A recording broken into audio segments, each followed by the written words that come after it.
I want to start my show by saying thank you to those that came before. As I sit here and I reflect and think about the March on Washington, and I think about all of the different activists it took to get there, I personally just want to say thank you.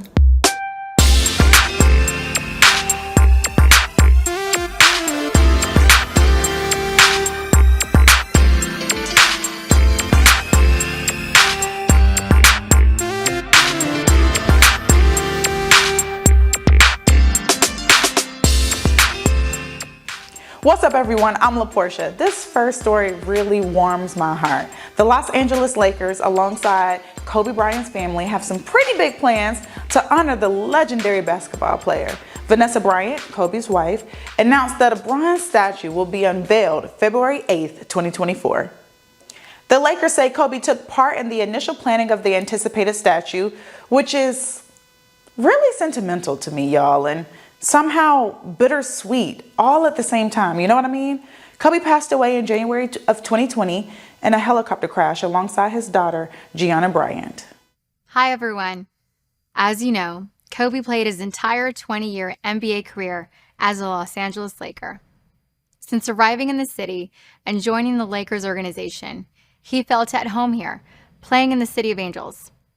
On behalf of the Lakers, my daughters, and me, I'm so honored that right in the center of Los Angeles, in front of the place known as the house that Kobe built, we are going to unveil his statue so that his legacy can be celebrated forever. Hope to see you there. The team also said the statue is the first in a series of physical tributes to honor Bryant's legacy.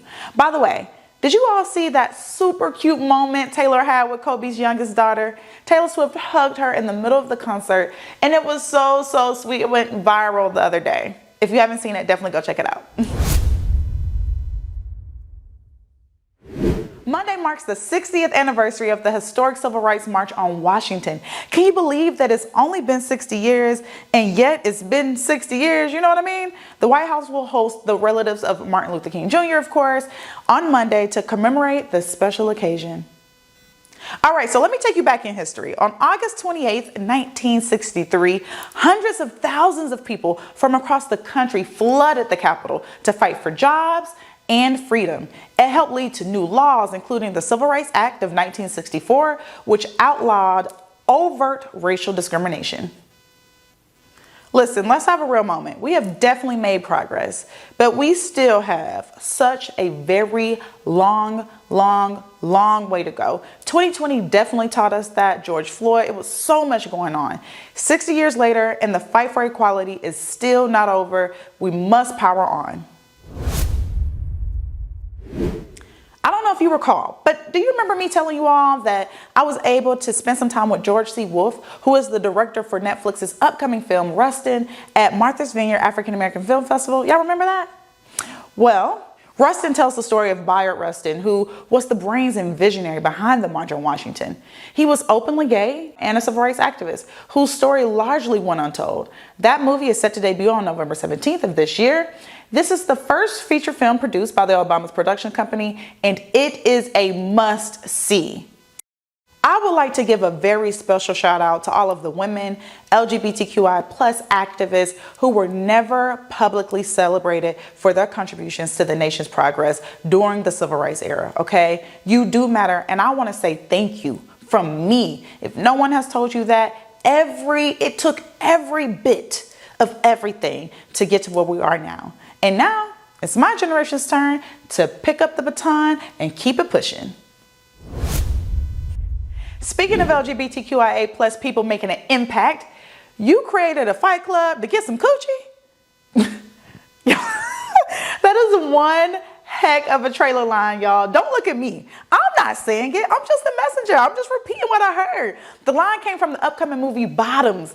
We heard from the cast of Bottoms, a new movie that follows the life of gay high schoolers who start a fight club to meet girls and lose their virginity. I know, right?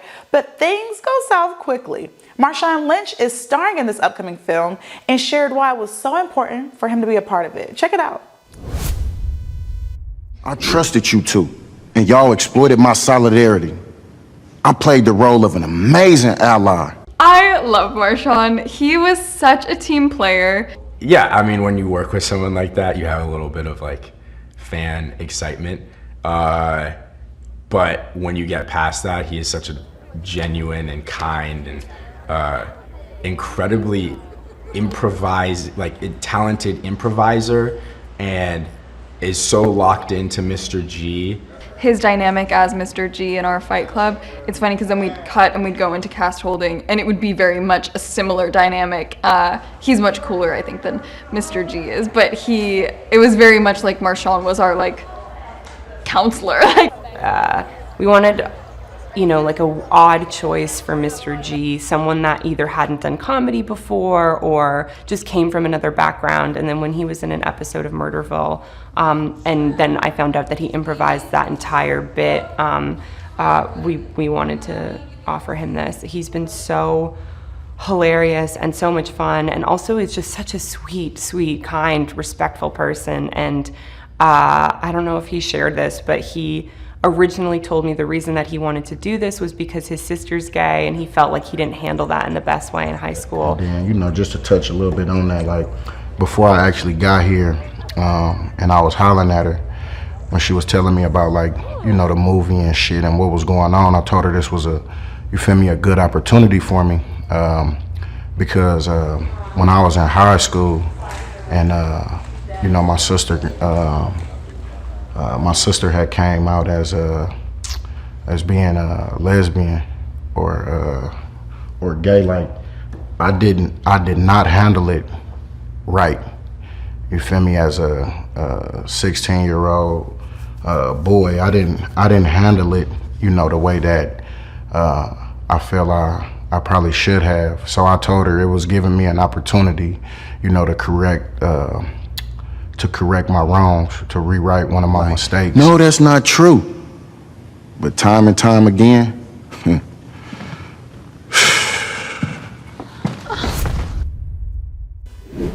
Speaking of bottoms, we're celebrating the 50th anniversary of hip hop all year long, so I have to give a huge shout out to Queen Nicki Minaj. Yes, the multi-award winning rapper is officially on Call of Duty. It's specifically called the Nicki Minaj Operator Bundle and is now available for purchase. The bundle includes her as an actual playable character, a Nicki Whip vehicle skin, and theme weapon blueprints. And of course, you already know everything is pink. Listen, so many times we hear the negative things that are being said about LGBTQIA and BIPOC communities, but I want to make sure I do my part in spreading the positive as well. And JT from the City Girls is giving a huge shout out to trans women in her latest song. I love it. In the song, she says, "Pretty like a transgender." In an interview with Genius, she says she wanted to give trans women their flowers out loud. I know that's right. She said that the makeup ideas and how hard they go for their beauty is something she just really loves. And so many Black trans women are making cute little TikTok videos to the song. Hip hop is inclusive. We still have a very long way to go. I know, hands up, don't shoot. I know we do. But don't believe the hype that we aren't inclusive. We definitely are. Y'all, I am so fascinated by the sea, but, you know, not too fascinated. You know, I don't want to go deep diving in it or anything like that. Just to be clear, I came across this video of an adorable deep sea encounter between a tickle-happy seal and a diver. I know you're like, huh? The Africa Channel's Jeremy Roth has today's Take a Look at This. Underwater video of a seal tickling a diver's leg has gone viral for all the right reasons. Diver Michael Boyd captured the surreal seal encounter when a harbor seal started hugging and seemingly tickling his leg and appeared quite tickled itself. Now this is the kind of content we need more of, and Boyd's got plenty of it. His TikTok account is a treasure trove of underwater encounters replete with tons of tickling. Once they get like really into it, it almost looks like they're smiling from their side profile.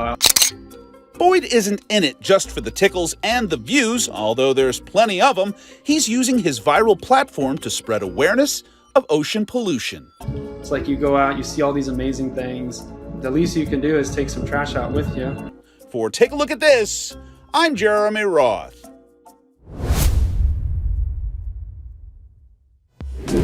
All right, y'all, I'm about to head out, and let me just send this reminder. It's super important to spread good news too, okay? Be safe. See you next week, everyone. And remember, drink plenty of water, especially if you're down here in the South. It's going to be a hot one. See you later, girls.